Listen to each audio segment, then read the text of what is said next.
Resolução de uma equação na balança de torque.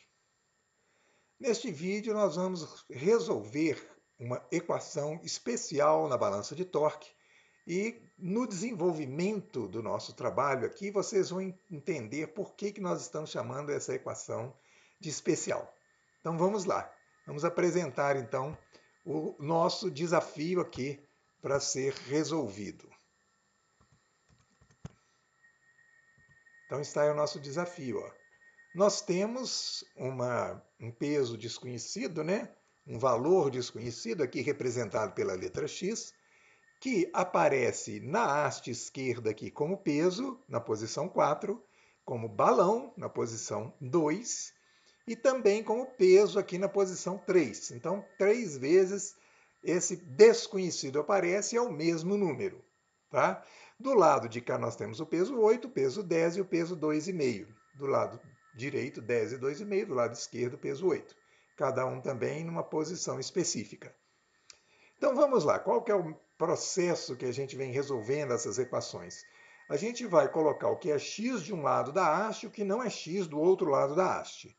Então, para isso, nós vamos começar implementando o balão x na posição 3, porque nós estamos interessados em anular esse peso x na posição 3 aqui, do lado direito da haste da nossa balança. Então, se eu coloquei um balão aqui, para a balança continuar equilibrada, eu também tenho que colocar um balão do outro lado na mesma posição. Então, tem um x de um lado, um x do outro, a balança continua equilibrada. Isso vai, então, eliminar o peso do lado direito, o peso x do lado direito com o balão x, eles se anulam, tá? Eles desaparecem ali. Ok, então agora nós já temos tudo que é x do lado esquerdo da balança, mas ali também nós temos o peso 8.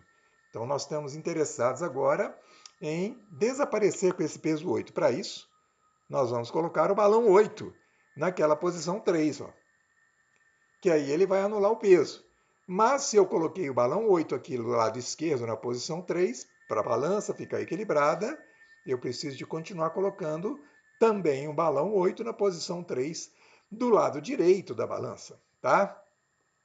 E agora, peso 8 com balão 8 na mesma posição, um anula o outro.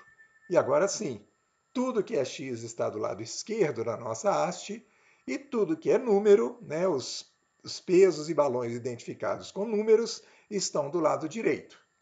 Bom, o nosso próximo passo agora vai ser a gente trazer esses elementos para a posição 1, tanto do lado esquerdo quanto do lado direito, porque isso vai facilitar para a gente compreender, né, o que está acontecendo nas nossas manipulações. A gente chega num número. Vamos lá? Então, olha só. Vamos pegar primeiro o lado esquerdo da balança, o lado x, tá?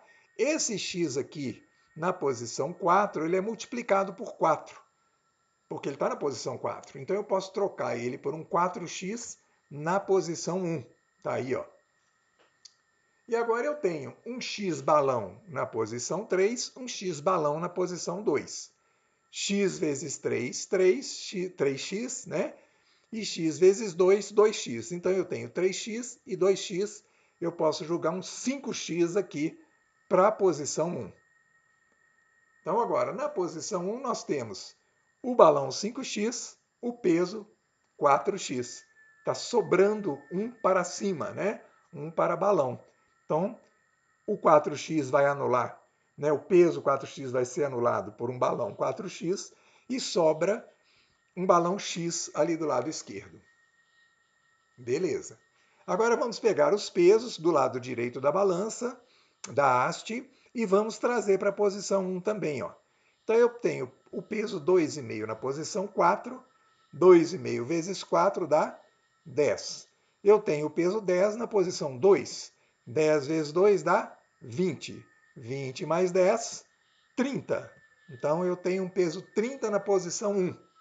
Ele equivale àqueles dois pesos, o peso 10 e o peso 2,5. Agora eu vou trazer também o balão para a posição 1. Como ele está na posição 3, 8 vezes 3, ele vai para 24 na posição 1. Tá bem? Então nós temos se contrapondo ali, né? o peso 30 com o balão 24. 30 para baixo, 24 para cima, sobra 6 para baixo. Então sobra o peso 6. Agora vejam, nós chegamos numa posição bizarra. Por quê?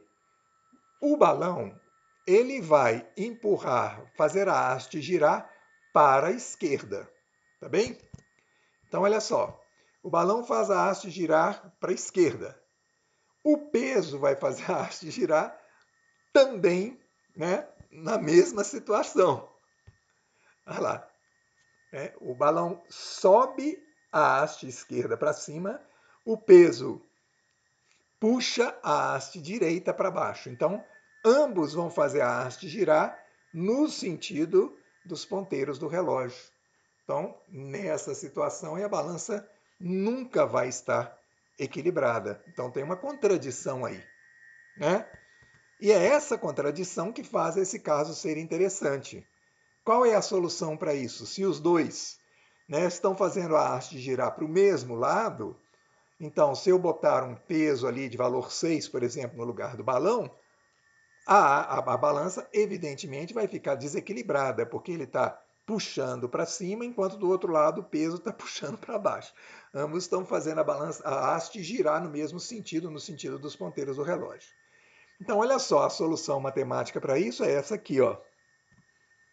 O nosso x assume, então, um valor negativo. Então, nós temos um balão na posição 1, então ele é, né, enquanto ele é x, ele é menos x, aqui seria menos x igual a 6, então o x vai ser menos 6, tá? Fisicamente, na nossa balança, o que que se indica? Se eu tenho um balão negativo, com um número negativo dentro dele, ele vai fazer o oposto do que fazem os balões, ele empurra para baixo, ele funciona como peso. Então é isso que o número negativo faz. Ele transforma o balão em peso, transforma o peso em balão. Então, no caso, como nós aplicamos um número negativo ao nosso balão, então ele está funcionando como um peso.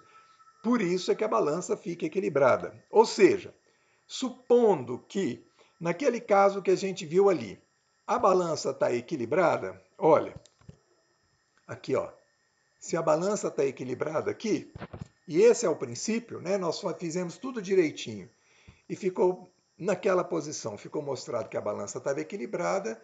A única alternativa para esse equilíbrio é fazer com que o balão gire a haste do lado contrário em que ele está apontando ali, né? Ele não pode girar a haste do lado esquerdo para cima, quer dizer, no sentido horário, tá? Então, a única solução para isso é dar a ele um número negativo, que aí ele vai funcionar como se fosse um peso.